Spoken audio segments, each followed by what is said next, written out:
Hey guys, it's Matt. I'm going to be a little bit slower, at least for the first 5 or 10 minutes.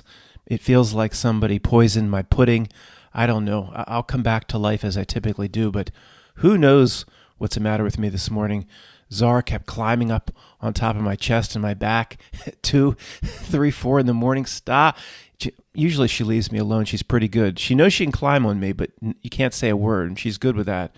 But I'm starting to come to life already, but I felt like as soon as I started recording, I felt like giving the entire presentation in the Stephen Wright tone and voice.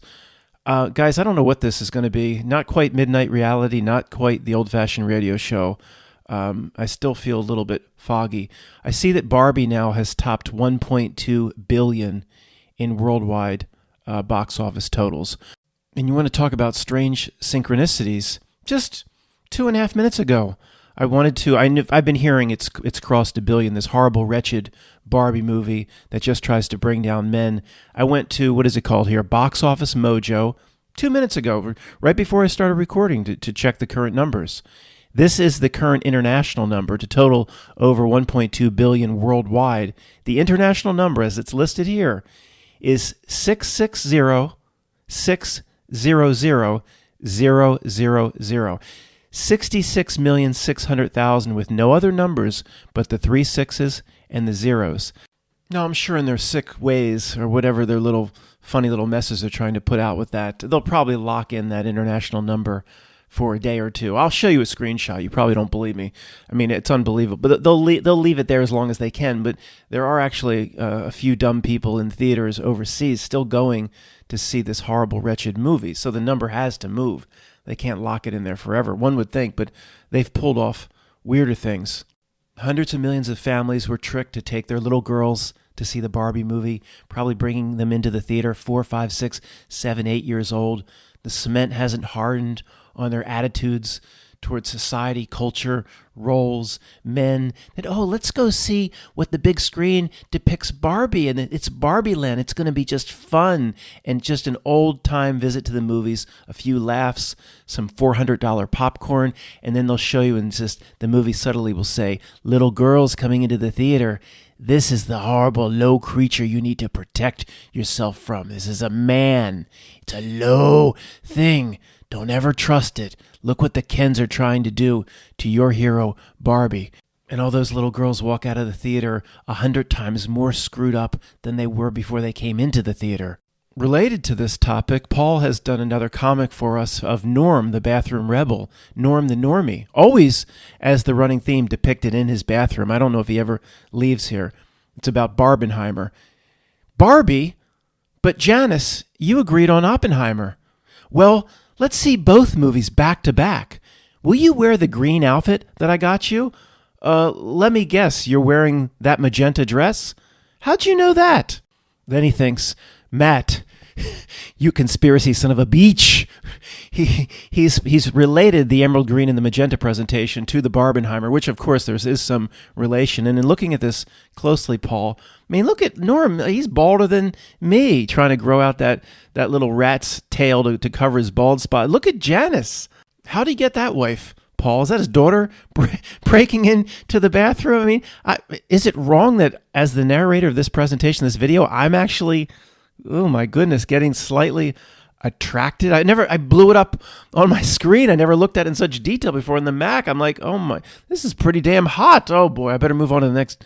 Well, she's in the next slide as well. Oh no. Okay, we know this is after the movie, and of course, what does Norm do? Returns to the bathtub, returns to the bathroom. Janice is still wearing the magenta dress. So after they saw, did they see both Barbie and Oppenheimer here? Let's see. Janice, Barbenheimer was a scripted construct. And Janice says, how? Of course not. What has gotten into you? You became death, and I had a dreamboat Ryan. Combining these movies is a script? Why? What else is scripted? Money, the elections, President Biden? Sure, he's old. So what? Yes, he looks like the kid in Deliverance. Do you mean he acts? Who told you this? Well, Matt. Well, Matt's a jackass. Janice, don't say that. Paul, can you draw one of these where she sends me a special message and Norm doesn't need to know about it? What would you do with that, Matt? Nothing. Absolutely nothing. I need to ask Paul about the Uncle Sam hat that appears in the picture on the wall. It's in at least one or two other cartoon frames that he's sent over the past few months, because this is Norm's bathroom, and the entire cartoon series takes place in the bathroom. This hangs on the wall. But I don't even know if Paul is Mandela affected, but this hat, it's interesting. I don't know why he put this. I'll ask. This is the Uncle Sam hat that most people would recognize, exactly what Apollo Creed wore in two different Rockies. I think he wore it taking on Ivan Drago in the match, the exhibition match where Apollo Creed was killed, as well as the first fight against Rocky, and it's depicted in other forms of media. But the Uncle Sam hat that made Uncle Sam the iconic image that he is, or whatever that thing is, it's not this at all. It's simply blue and white. I don't believe there's any red in it. It's the pointing, "We want you." Well, that's where the Uncle Sam, the depiction that everybody knows of Uncle Sam, came from. If there was no world-famous depiction of Uncle Sam laid down when Uncle Sam was made famous, I don't know, let's say 20s, 30s, 40s, and 50s, where did this hat and the design of this hat with the red, white, and blue stripes related to Uncle Sam, where did it come from if it's not a Mandela effect? Again, you can find Uncle Sam in different media depictions over the last 30 years in this hat. But in what made Uncle Sam famous, almost worldwide, were the posters, the "I Want You" posters, World War I and World War II. No red at all in the hat that Uncle Sam's wearing in those posters. So it's like, if you're not following me, it's like, well, what defined Uncle Sam? These posters define. So why would media going forward depict a hat that was completely different? I mean, there's no root for that hat. There's no basis for it. This might be a great example. It might be a terrible example. We're just going to go with it, see how it works. Prince, this just popped into my head. Prince in the movie Purple Rain, right? Most of you have seen it. Even if you haven't seen it, can you picture Prince like in a long purple coat of some kind? Can you picture that, whether you've seen the movie or not, standing next to a motorcycle with a white guitar, like a long purplish coat, whatever it may be? Okay. Now, let's just say there's all this media, cartoons and sketches and media of Prince with this long purple coat all over the place. Spray painted on the side of bridges, whatever it may be. Just like lower level media for the past 30 or 40 years. But then you go to, the movie's only, 35 years old, whatever. You go to watch the movie and there's no long purple coat. Well, why does all this media exist after the fact depicting this general image of Prince in the movie Purple Rain when he's wearing a long yellow coat? Or see, it's like that. It's like, well, there's no original basis for the media that exists today. So yeah, you can go out. Somebody will go out and find me a picture from 1965 of Uncle Sam wearing the red, white, and blue hat and send it to me. That's the whole point. He's depicted in this red, white, and blue hat, but there's no original basis for where that came from. There has to be an original basis of where it came from. You're not going to have all these images today of the Wicked Witch of the West and the Wizard of Oz depicted in purple and all these different colors when the movie clearly shows her in green. That's the original basis. Everything should carry forth the original. I don't know if that made any sense, but I'm not going to re-record it. And we need to move on anyway. I hear you. Actually, one other thing quickly. I don't know if it's a Mercury thing or what. I think I'm being crystal clear, and some of these comments start showing up. It's like we're in different realities. So I need to be sometimes just first grade clear. I did not just say there was a Mandela effect associated with Purple Rain. I simply used that as an example. I'm looking at the Wikipedia for Uncle Sam just to pull the image. I'll try to put the image in here of the original hat, which is just blue and white. And there it says below, earlier personifications, even creepier, earlier personifications of the United States in the form of a woman or a goddess of some kind called Columbia. Now, Columbia is one of the strangest things of all time, trying to truly understand what Columbia means to the creeps. Don't comment. Don't try to tell me what I'm well aware. It's what Columbia means to the creeps. Of course, it's not what's depicted in Wikipedia, but there should be a Simpsons-style cartoon with Uncle Sam married to Columbia. Oh boy, could you and I book us into the room? We could have so much fun with that. The scene would be similar to All in the Family, where Archie sits in the living room and Edith comes and goes. Or like the Honeymooners, you could do something like that, where it's like, boom, door slams. Here comes Uncle Sam home from work. hangs the hat up on a hook. He's got a briefcase. And then Columbia's in the other room, baking bread or something. She comes out with an apron on. Sam, like Edith. Sam, is that you? Is it? Yes, honey, I'm home. Sam, how did your posters do the I want you posters? How did your I want you posters do? Did you get a lot of young boys to go want to fight in the aluminum Ducati cooked up wars? They want to go get themselves killed in the trenches so these sons of bitches can win on both sides? Yes, the posters are doing fine, Columbia. Just go back to the kitchen. God, oh my goodness. If you and I, and maybe Greg and some other people like Paul to do the animation, we could book us into the room. Could you imagine the cartoon strip we could put out between Uncle Sam and Columbia? I once had a conversation with, we'll just say, a family member about, Washington, D.C. We're getting a little bit into that weird pseudo status where it's like, is it part of the U.S. or not, or part of the three-legged stool with the Vatican and the, quote, city of London, which really isn't part of the London, all that stuff. You obviously, I don't want to get a Pootie Tang award. You know what I'm talking about. So I'm having this conversation, I'm like, see, look, it's when it was established, or it's birthed between the states of Maryland and Virginia. Virginia and Maryland, Mary, Virgin, Virginia, Maryland, and Virginia. That's the Virgin Mary. It's birth of the Virgin Mary. That's what's being said here. Person looked at me like I was absolutely out of my mind. What?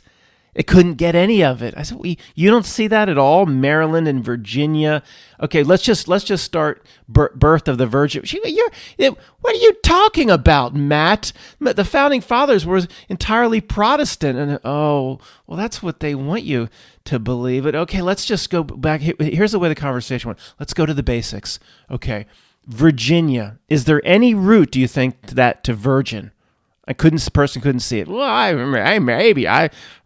guess, but what are you talking about, Matt? How about this state motto or logo? Virginia is for lovers. Virgin Virginia. There's no relationship at all. Okay, Maryland, the land of Mary. Okay, but come on, what you're saying, Matt, is a coincidence. Just couldn't see it. Like we're in completely different realities. Here's an email from Netflix that I got last night. It says, Matt, we just added a docu-series you might like. I got excited. Oh, what? The Johnny Manziel one I watched last week wasn't actually horrible. And I learned a bit how the Not Milk wants to evolve college football into pro sports. I got excited. I opened it up and, oh no, Depp versus Heard. The Johnny Depp versus Amber Heard courtroom. Well, I watched every minute of course, didn't you? Well, I was just all over. Now that you have to make a docu-series, we knew it was scripted then. We knew it was all cake in a lake, who knows if it was a humiliation ritual, why they had to entertain the masses with that. Now, we were, almost 100% sure, of course, but when they make a docu-series about it, what is it, just 1 year away? Oh, it was scripted, all right. This proves it, like we really needed the proof. I see here that Mick Jagger had a recent birthday, July 26th, 80 years old for Mick Jagger. Hey, Mick, planning any tours, are we? I think the Vegas over-under in terms of the big money that can be won is, will there be a tour once he crosses that 90 mark? I would say there will be. I'm not sure anybody would want to bet against it. Underneath here is his children. Lucas Maurice Morad Jagger. What? Jade Jagger and more. Well, of course there's more that you got to click on to see the more. He's probably got baby mamas in every single country. I was going to say every single continent. Even Iceland. You think he's got kids and baby mamas in Iceland? If he played there, yes. I don't know if he ever played there. The first kid listed here is Lucas Maurice Morad Jagger.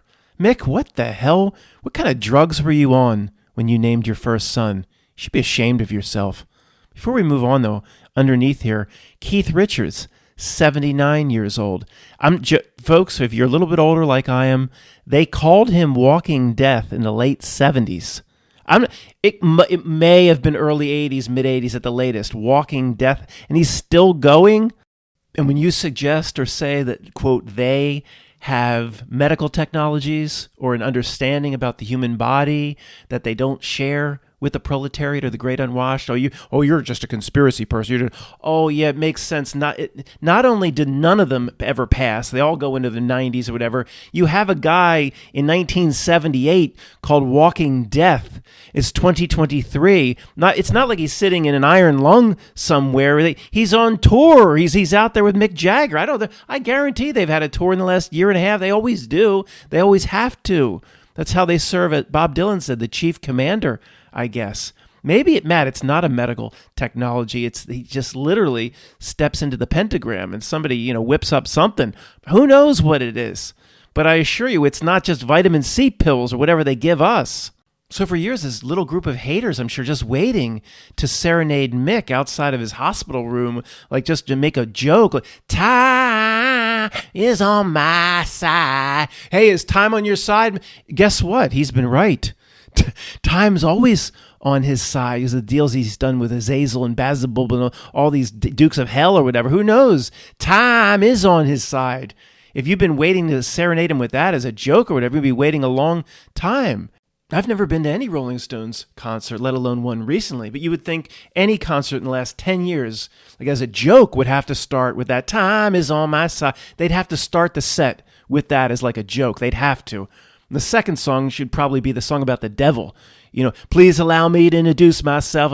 I'm a man, guess my name. People think, oh, that's just speculative. Oh, that's about the devil. That's actually a song from a recorded conversation that Mick had with the chief commander himself, the devil, back in the 40s or something. They were introduced. That's how he's able to still do what he can do. He's still able to go up there and strut around like a rooster because please allow me to introduce myself. That's actually a recorded conversation from a real conversation that Mick had and Walking Death had with the devil. I'm not joking. Related to this, Gary's been sending me a lot of emails, and he's working on his theory.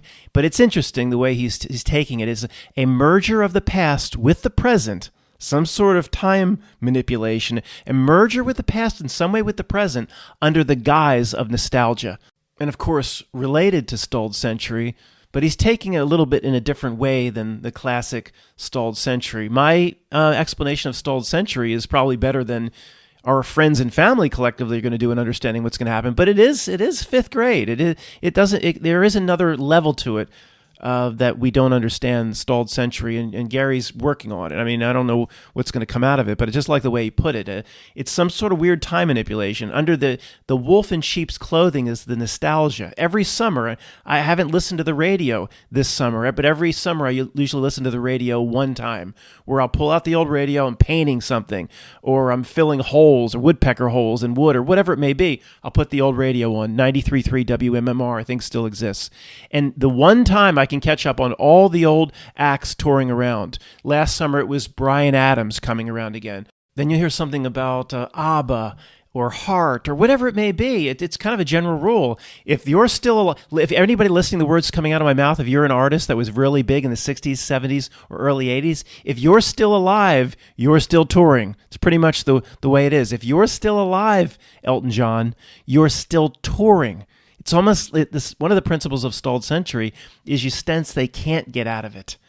And like Gary suggests, there's more to it. There's absolutely more to it. The spell of whatever they're doing is we're many steps away from understanding it. At least, I sense it. We sense it and smell it via talking about things like Stalled Century. But that's fifth grade stuff. We don't have to understand ultimately what they're out to do. It doesn't affect our personal journey or our worry about your self-focus. At least it shouldn't.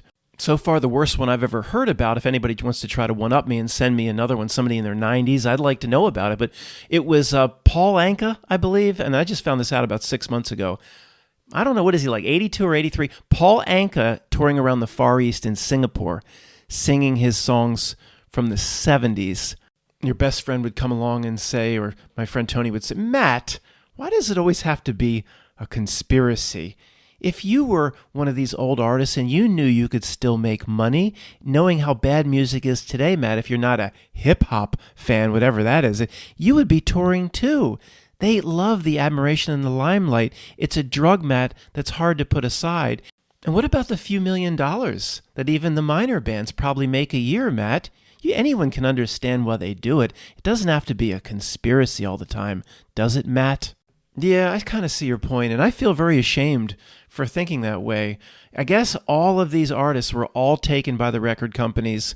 None of them have just a few $1 million saved up from all their mega hits throughout the 70s, 80s, and 90s. Like, see, it makes sense that if you just, have $4 or $5 million saved up, say the record company stole most of it, as somebody in their mid to late 70s and 80s, you don't want to just relax with that home on the beach, quiet place, have a few dogs, take a nap, read books, I don't know, get to understand yourself. You wouldn't want to relax. You'd want to be, it makes sense, Tony. You'd want to be in foreign hotel rooms.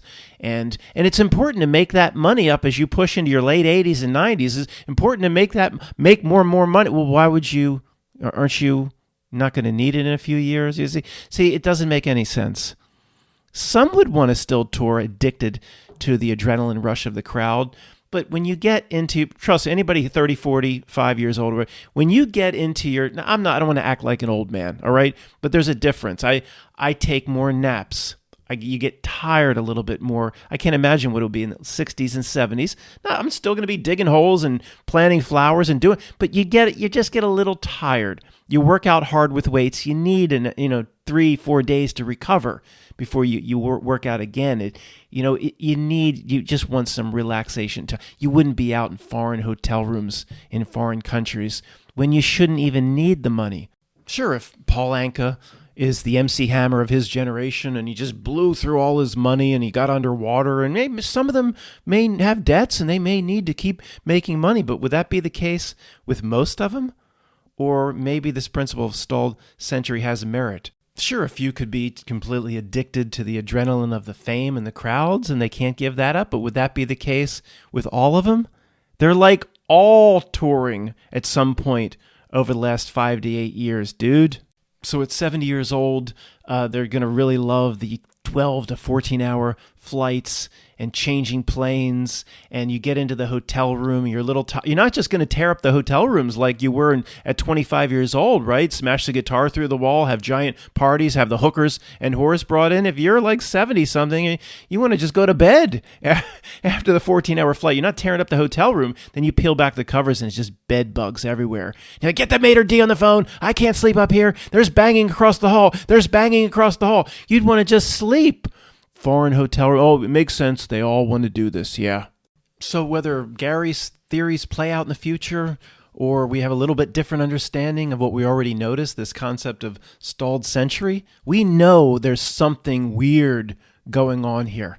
It's not just how your family and friends will put forth their recorded messages, their parroting of, Matt, of course, it's just about the money and they're addicted to the fame.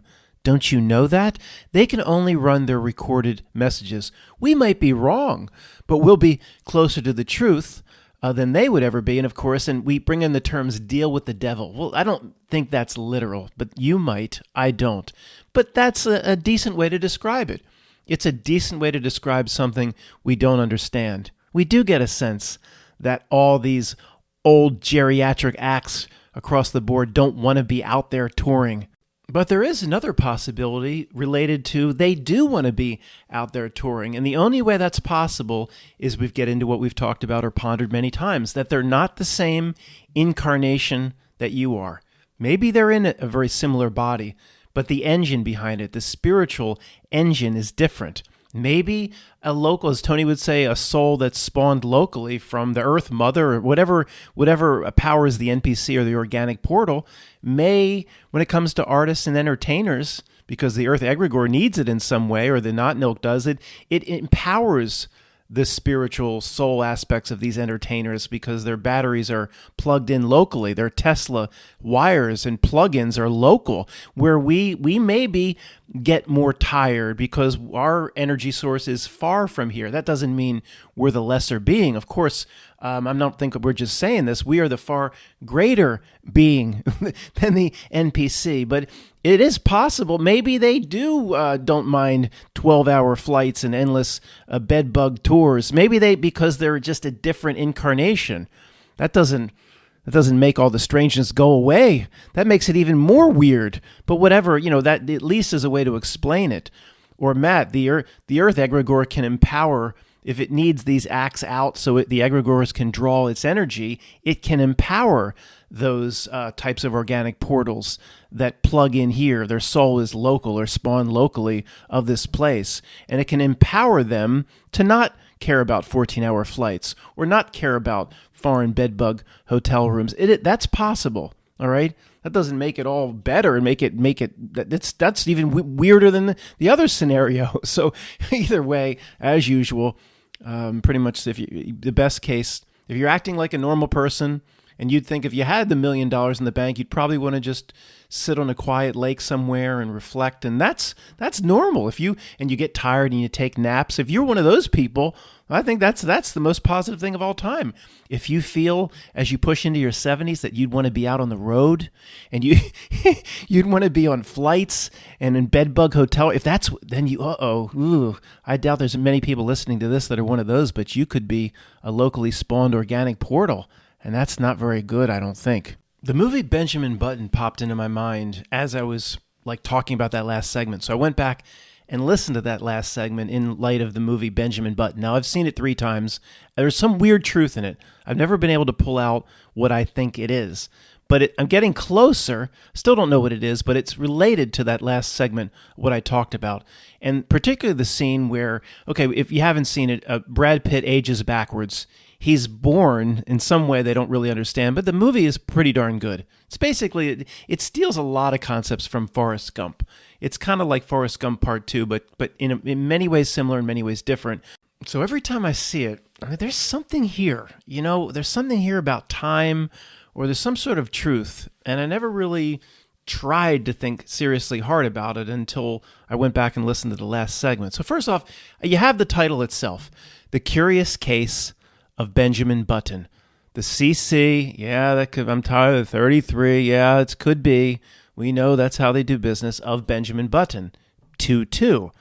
Some smart people that believe 22 is some sort of time code. The 22 is some sort of time code. Okay, Benjamin Button, he's born an old man. The movie does a good job not really explaining how that happens, but it's just some gross figure. But then, he's mentally he's trying to be a child, 8, 10, 15 years old, but appears to be an 85-year-old man. And when he's looking like he's 30 years old, he has, he's been alive for 70 years, and he has that level of experience. So again, a few minutes back, I'm talking about Mick Jagger, potentially not the same entity, spiritual entity that you are. And whatever the spark plug is, the power source, if it is some sort of NPC or something that's derived, or soul is derived locally to this place, or whatever. I forget what Tony called it, the Earth Mother or something like that. You've heard me talk about it in the past. Maybe that energy can be injected however much Mick Jagger needs so he can keep touring, stay alive for 10 or 15 years longer, in sort of injection. Again, that seems, to some people, that would seem great. Matt, we don't have that. Are we the lesser? No, we don't want that. If he has that, we don't want it. Okay, trust me, we're the greater being. I'm not just saying this to make us feel better. It's very clear at this point. If you're running around serving not milk, you're probably not the highest evolution of the species. All right, so forget about that, or spiritual or otherwise. So get back to Benjamin Button, the scene particularly I was thinking about as I'm talking about Mick Jagger, thinking about the scene where, again, he looks like an old man, but let's just say he's 16, or to be, I don't want any issues, 18, let's just say. But he's in the movie, he's supposed to be younger than that. But he looks like an old man. So the guy says, I don't know how it comes up. Have you ever been with a woman? And the old man, who's really only been on the earth 16 years or far less, the way the movie presents it, let's just say 18, because we don't want any issues. No, I've never been with a woman. So the guy says he's an old man. You've never been with a woman? He thinks he's 80-something. Well, we need to take you out to the brothel. Well, it's like taking a young man out to the brothel, and he's like, of course, exhausting all the hookers. He just keeps going and going and going and going and going. It's like, what the heck? So at least expressed in that scene, he appears to be an old man, but the vitality, in this case, in this scene in the movie, the sexual vitality is of an 18 or 20-year-old. And of course, the movie just makes a joke about it, and the popcorn crunchers would never think twice about it. And, maybe we're wrong in even pondering this. But is there something being said there, like the reverse aging, where you have the vitality of these Mick Jaggers of going on tour and all these old acts? And is it like some sort of weird truth drop about reversing vitality? I don't know. Again, it's just probably nothing here, but it just hit me, and I thought I'd just, I don't know, get it on record. I'll continue to ponder it, or at least the overall meaning of Benjamin Button. There's something there. Even the title is a little, I don't like reading into the 33 so much, and every C in the world ever presented is a 3, and every M needs to be turned on its side to be a 3. And I don't really like going there. But the Curious Case 3-3 and Benjamin Button 2-2, yeah, probably something there. The reverse aging, there's something there. I just don't know what it is. We'll talk about it some other time. CNN headline here: Hurricane Hilary strengthens to Category 4 massive storm. Hurricane Hilary. They have, if that name, something weird's going to happen, or something big's going to happen. They have this defined eye. They have these actual planes, these storm chasers. Somehow they fly into the hurricane. I mean, talk about, I don't like a little I don't fly anymore, but the little turbulence, it bothers me. They fly into the middle of it, and then they get into the eye, and it's, it's peaceful, blue skies. I knew somebody that a hurricane went right over their head. And, this has happened to a lot of people in Florida, but it just would be an amazing experience. Say the eye comes over and it's like blue skies and beautiful for 10 minutes or so, and then the other wall comes. That's got to be terrifying, fascinating to me. But they fly. If you flew into the eye in one of these storm chaser planes of Hurricane Hilary, it would literally be Hillary Clinton, like the Wicked Witch of the West, with a broom flying back and forth between eye walls. It would be terrifying as shit. Guys, just so you know, if you don't watch the news about this hurricane, it is more, I'm just looking at the map now, it looks to be coming up towards California, Baja California, Mexico, or potentially headed out towards Hawaii. It is not an East Coast thing or anything coming to Florida or anything like that. It looks to be completely a West Coast event. Headline: In Maui, locals have warning for predatory land grabbers. In Maui, locals have a warning for predatory land grabbers. Yeah, right now, the only people allowed in there to predatory land grab, you have to have your Aluminum Ducati card, your Aluminum Ducati membership card. I'm here on behalf of the Aluminum Ducati to snatch up as much of Hawaii. We these locals, these poor devils, on behalf of the Aluminum Ducati, we want them out.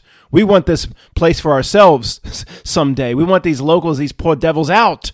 And it's just, you need to show this. You're part of the Aluminum Ducati. You show us that card. You can then take as much land as you want. The regular people want to buy? No, we'll keep those great unwashed out. Don't worry.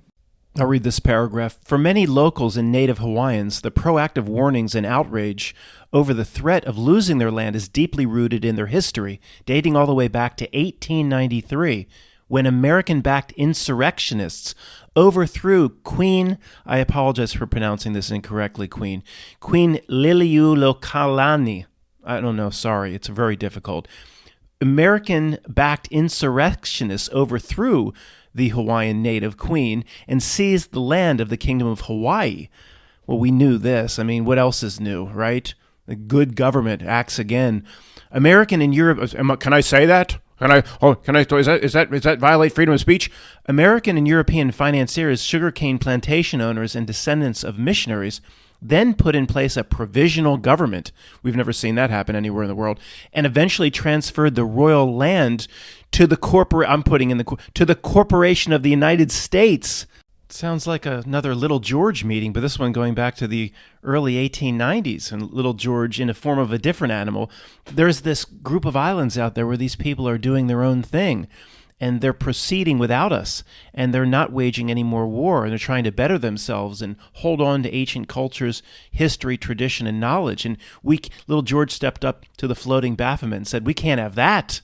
We need to take it for ourselves. People believe the following lyric is from Rage Against the Machine. No, Rage Against the Machine got it from them. Little George said, what is it? Is it kill them off, take their land, and go there for vacation? Which is from the song Darkness on the Crow movie soundtrack CD. That's not original lyrics by Rage Against the Machine. They took that from Little George over 100 years ago. So in the meeting, Little George said, "We need to get that land for ourselves, and here it's quite beautiful." Now, is there anybody on the island there that isn't quite happy with the Queen? Does anybody know of any group that's a little disgruntled? Well, Little George in the form of another animal, there's this little group there, and they are protesting the Queen about this and that. They're not very happy, but it's been very peaceful. "Oh, we can use them," said Little George. "We'll call them," what was the word, Joe? Insurrectionists. We'll call them. Let's finance them. Let's get them all pissed off. We'll do a false flag. Do another Black Tom event if you have to. We'll get these insurrectionists, which they don't even call themselves that, get them all riled up to overthrow the Queen, and then we can stand in the background and say, "We had nothing to do with it. Oh, these insurrectionists, we're against what they're doing. Oh, we didn't. Did you finance them? No. Did you back them? No. Oh, okay. Well, we see what happened here. And no, has good government ever done this before? Well, a few times, a few thousand times." And then here it says they made it all better. Here it says at the end of the article, they made it all better. You see, it says here in 1993, the U.S. government issued a formal apology for the incident. Oh, I just got a rush of warm and fuzzy. 100 years later, they issued a formal apology. Well, Matt, before you run it down, what was the apology? Maybe they all got $500,000 of reparations. I think the apology was probably a bronze statue of a pineapple and a letter. Those people in D.C. are lucky the Hawaiian people are like gentle, loving, caring people. They could have required the apology to be something like William Wallace required of the Longshanks commander before the Battle of Stirling or whatever it is. Your commander, we require you for 100 years of rape and murder and stealing half of Lanai. Your commander must present himself in this field, put his head between his own legs, and kiss his own arse. You're lucky. If that was the apology, it wouldn't have been good enough. If the people of Hawaii weren't like a kind, loving, gentle people, Hawaii today to the United States could be like Gaza and the West Bank is to Israel. I'm not joking. There'd be no vacations in Maui and Waikiki Beach and Diamond Head and long surfboards. Diamond Head could be a prison for political prisoners. It could be that. Look what the United States did to the native Hawaiians and the Queen in the late 1800s. They probably sent their boats out there initially, landed on their beaches like explorers like Magellan and Cortez and Balboa and Ponce de Leon, but this time with big steamships with guns on the front. And then they walked up the beach and they said, "Who are you?" "We're from the big mainland." "Oh, mainlanders. Oh, why are you here?" "We're here for this." "For what? What do you mean?" "All that you see here is now ours." "What?" "All that you see, you don't speak our language. Well, now you're speaking my language. All you see here is now ours. We own." "What?" "Wait, well, you come here to negotiate?" "I don't come here to negotiate. We're calling annexing." "Wait a second. This has been our tribal lands for thousands of years." "Okay. Fromers tried to warn you. You don't want to play ball? We'll leave." "Oh, you'll leave peacefully?" "Well, kind of. There'll be something that starts up in a few months called insurrectionists. Now, we won't have anything to do with it. We can kind of predict it's coming, though, and see the insurrectionists will be back with unlimited arms, ammo, munitions, and money. It's going to be a little bit of a problem for you. And then see, when you come to the negotiation table, there'll be no negotiation. Then we'll make you the 50th state." "What? Get out." "Okay. Fromers tried to warn you."